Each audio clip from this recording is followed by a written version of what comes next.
মানিকগঞ্জের মানিক ভবা পাগলা। ভবা পাগলা 1897 থেকে 1984 সাল পর্যন্ত আসল নাম ছিলেন ভবেন্দ্র মোহন সাহা। তার জন্ম আনুমানিক 1897 খ্রিস্টাব্দে। তার পিতার নাম ছিলেন গজেন্দ্র কুমার সাহা। ভবা পাগলারা ছিলেন 3 ভাই 1 বোন।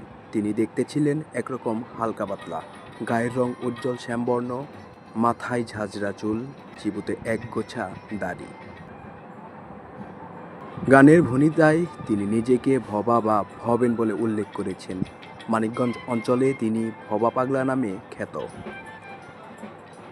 তার গান মোহাম্মদ মনসুরউদ্দিন ও অধ্যাপক উপেন্দ্রনাথ ভট্টাচার্যের দৃষ্টি আকর্ষণ করেছিলেন অনেক আগে থেকেই। পরে অধ্যাপক উপেন্দ্রনাথ ভট্টাচার্য বাংলার বাউল ও বাউল গানে তার 2টি গান ছেপেছিলেন। মোহাম্মদ মনসুরউদ্দিন হারামনির 7ম খণ্ডে ভবা পাগলা সম্পর্কে লিখেছেন। ভবা পাগলা একজন নামকরা বাউল গান রচয়িতা। তিনি ঢাকা জেলার ধামরাই থানার আমতা গ্রামের আদিবাসী ছিলেন। স্বাধীনতার পরে অর্থাৎ 1947-এর পর 1971 সালে তিনি বাংলাদেশ ত্যাগ করে ভারতে চলে যান। তার গান মানিকগঞ্জ জেলাসহ বাংলাদেশ ও ভারতে বিভিন্ন স্থানে পরিচিতি লাভ করে।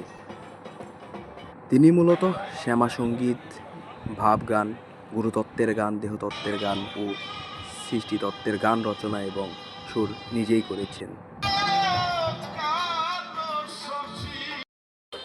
ভবার পুঁজিপথ শিক্ষা 8ম শ্রেণী চৌকাঠ পেরোয়নি, তবে জীবন রোধে সে অমরত্ব লাভ করেছে। তার পুঁজিপথ শিক্ষার জ্ঞান লাভের প্রয়োজনও তেমন ছিল না। ছোটবেলা থেকেই পরিবারের সহমতে ভক্তিভাব ছিল ভবার সঙ্গী। গ্রাম্য ভাষায় মুখে মুখে গান বাঁধা স্বভাব ছিল ভবার। বাংলা সঙ্গীত জগতে তো বটেই, বিশ্বের নিখিতেও ভবা পাগলা এক অনন্য নাজির।